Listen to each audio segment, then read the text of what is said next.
গাজীপুরের টঙ্গী বিসিক এলাকায় চাম্পাকো ফয়েল কারখানায় আগুনে নিহতের সংখ্যা বেড়ে দাঁড়িয়েছে 24 জন। আহত হয়েছে ফায়ার সার্ভিস কর্মী সহ কমপক্ষে 20 জন। তাদের চিকিৎসা দেয়া হচ্ছে ঢাকা মেডিকেল কলেজ হাসপাতালে। হতাহতের সংখ্যা বাড়ার আশঙ্কা করছেন কর্তৃপক্ষ। প্রত্যক্ষদর্শী ও স্থানীয়রা জানায়, শনিবার ভোর 6টার দিকে 4তলা ভবনের ফয়েল কারখানার নিচতলায় বয়লারে প্রচণ্ড বিস্ফোরণ ঘটে। এরপর আগুন ধরে যায়। বিস্ফোরণে নিচতলার ছাদের একটি বড় অংশ উড়ে গেলে উপরের দোতলা আর 3তলা ধসে পড়ে। ফলে কারখানায় আটকা পড়েন অনেকে। দুর্ঘটনার সময় কারখানায় অন্তত 80 কর্মী কাজ করছিলেন। ঘটনার পর পরিস্থিতি নিয়ন্ত্রণে অংশ নেয় ফায়ার সার্ভিসের পাশাপাশি পুলিশও। হতাহতদেরকে দ্রুত গতিতে হাসপাতালের ব্যবস্থা করেছি। পাশাপাশি যে সোনালী ব্যাংকে যে আগুন লেগেছিল, ওই ব্যাংকের কাগজপত্র, টাকা পয়সা এগুলি আমরা পুলিশ ভিতরে গিয়ে আমরা বাইরে আনার চেষ্টা করেছি এবং আমরা সোনালী ব্যাংকে আগুন যদি না লাগে সেই ব্যবস্থা আমরা করেছি। সিলেটের বিয়ানীবাজারের বিএনপি দলীয় সাবেক সাংসদ মকবুল হোসেন মিতু এই কারখানার মালিক, যেখানে সিগারেট ও চিপস জাতীয় পণ্য মোড়কজাতে ব্যবহৃত পাতলা ফয়েল উৎপাদন হতো। শনিবার রাতের পালার কাজ শেষে ঈদের ছুটি শুরুর কথা ছিল এই কারখানায়। এ কারণে গত 4 দিন ধরে রাতভর ওভারটাইম করিয়ে বাড়তি উৎপাদন চলছিল। সকালে ঘুমাতে উঠে দেখি ঘরের থেকে আওয়াল একটা বাস্ট হয়ে আমার ঘরের চালের মধ্যে সব অন্ধকার। দুটা বাচ্চা নিয়ে খালি টাইটে কামড়ে বাইরে রুনের ভিতরে মনটা চায় যে পাখি হইয়া তারপরে মনে করেন এই পানি খানিছি কিন্তু খালার দুর্ভাগ্য পারলাম না বাঁচাইবার লেগে।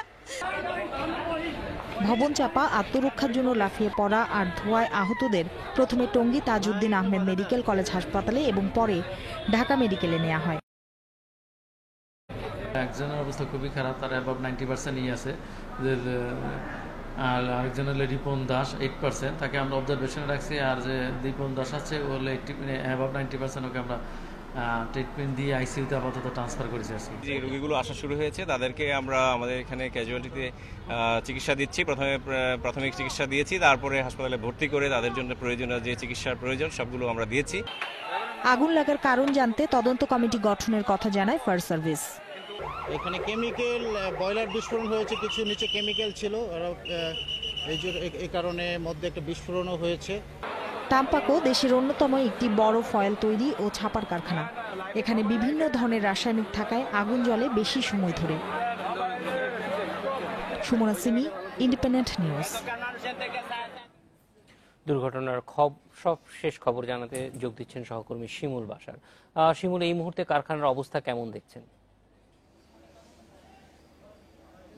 14 ঘন্টা তো পারই হয়ে গেছে, এখনো কিন্তু আগুন নিয়ন্ত্রণে পুরোপুরি আসেনি। ফায়ার সার্ভিসের যারা কর্মী সকাল থেকে কাজ করছিলেন তারা এখনো আছেন, প্রায় 150 জন ফায়ার সার্ভিস কর্মী, পাশাপাশি 25টি ইউনিট এই মুহূর্তেও কাজ করছে। এবং প্রত্যেকটি ইউনিট যে এই মুহূর্তে কাজ করতে পারছে ঠিক তেমন নয়। আমরা এরই মধ্যে ফায়ার সার্ভিস এবং সিভিল ডিফেন্সের যারা কর্তৃপক্ষ রয়েছেন তাদের সঙ্গে আমরা কথা বলেছি। তারা আমাদেরকে জানিয়েছেন পানির সংকটের কথা এবং যেই ইউনিটগুলো দিয়ে পানি দেওয়া হচ্ছে প্রত্যেকটি ইউনিটে 1800 থেকে 4000 লিটার পানি ধারণ ক্ষমতা রয়েছে এবং একবার যখন পানি ফুরিয়ে যায় তখন পুনরায় পানি আনার জন্য তাদেরকে টঙ্গী ফায়ার সার্ভিস স্টেশনে যেতে হয় কিংবা নিকটবর্তী যে নদী রয়েছে তোরাক সেখানে যেতে হয়। এবং পাশাপাশি যেসব কারখানা আশেপাশে রয়েছে বিসিকের সেসব কারখানা থেকে সকাল থেকেই পানি সরবরাহ করা হচ্ছিল এবং শুধুমাত্র একটি ইউনিট কাজ করতে পারছে যেটির নাম টিটিএল, সেটি সার্বক্ষণিকভাবে এটি বড় একটি লেডার দিয়ে এটার অগ্নিকাণ্ড যেই ভবনে এখন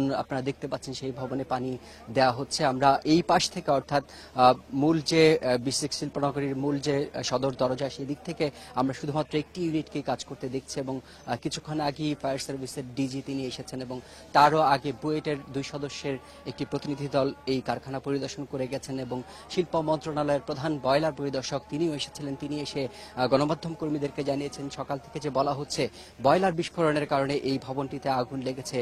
তিনি পরিদর্শন করে আমাদেরকে জানিয়েছেন যে বয়লারের যে কারখানা যে রুমটি রয়েছে সেটি এখনো অক্ষত রয়েছে এবং সেখান থেকে অগ্নিকাণ্ডের সূচনা হয়নি। তিনি ধারণা করছেন যে এই যে চাম্পাকো কারখানা সেটিতে গ্যাসের একটি লিকেজ ছিল দীর্ঘদিন ধরেই, সেখান থেকেই হয়তো বা এই অগ্নিকাণ্ডের সূচনা হতে পারে। এবং স্থানীয় যারা মানুষ রয়েছেন তারা আমাদেরকে জানিয়েছেন যে গতকাল রাতে যেসব শ্রমিকরা ওভারটাইম করছিলেন কারখানা মালিকের দাবি সেসব শ্রমিকদের সব মিলে সংখ্যা ছিল 75, অর্থাৎ 75 জন শ্রমিক গতকাল রাতে কাজ করছিলেন, কিন্তু যারা সকালের শ্রমিক, সকালে শিফটে আসেন, তারা কিন্তু আমাদেরকে জানিয়েছেন যে সকালের শিফটের শ্রমিকরাও কিন্তু ওই সময়টা থেকে কারখানাতে প্রবেশ করেছিল যখন সকাল 6টায় প্রথম বিস্ফোরণের ঘটনা ঘটে। ফলে শ্রমিকের সংখ্যা কিন্তু আরো বেশি রয়েছে বলে আমরা ধারণা করছি। সকালের দিকে যখন আগুন লাগে তখন কিন্তু এই পেছনের যে দুটি ভবন, সেটি ভবন দুটি অক্ষত ছিল, কিন্তু বেলা বাড়ার সাথে সাথে অর্থাৎ দুপুরের দিকে 1টার দিকে এই ভবনের একাংশ ধসে পড়ে এবং পরবর্তীতে আরো একাংশ ধসে পড়ে। এবং আমার পেছনে এই মুহূর্তে যে ভবনটিতে আগুন আপনারা দেখতে পাচ্ছেন হয়তো বা, সেই ভবনটির যেসব রড রয়েছে, জানালার রডগুলো আমরা কিন্তু দেখছি যে ক্রমাগত বাঁকা হয়ে যাচ্ছে এবং সেই ভবনের যেই রডের বাইরে যে ইটগুলো রয়েছে, দমকল কর্মীরা আমাদেরকে জানিয়েছেন যখনই পানি দেওয়া হয়, যেহেতু দীর্ঘ সময় ধরে অর্থাৎ 14 থেকে 15 ঘন্টা ধরে আগুন চলছে, ফলে যখনই পানি দেওয়া হয় তখন একটি ইটই কিন্তু সে পানির বেশিরভাগ অংশ শুষে নিয়ে যায়। ফলে আগুন নিয়ন্ত্রণ করতে তাদের যেমন সমস্যা ও হিমশিম খেতে হচ্ছে, তেমনি উদ্ধার কাজ হবে আগুন নিয়ন্ত্রণের পরবর্তী সময়, যেহেতু এই গোটা ভবনটি আসলে উত্তপ্ত হয়ে রয়েছে এবং আমরা যেই সোনালী ব্যাংক ভবনের উপরে এই মুহূর্তে অবস্থান করছি সেই ভবনটিও নিরাপদ নয় এবং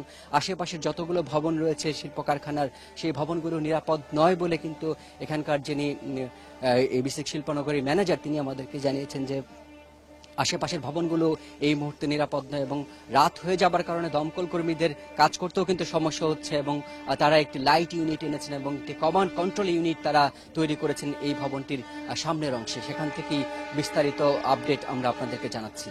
জাহিদ, টঙ্গী থেকে জানাচ্ছিলেন শিমুল বাসার। সংবাদে নিচ্ছি 40 সেকেন্ডের।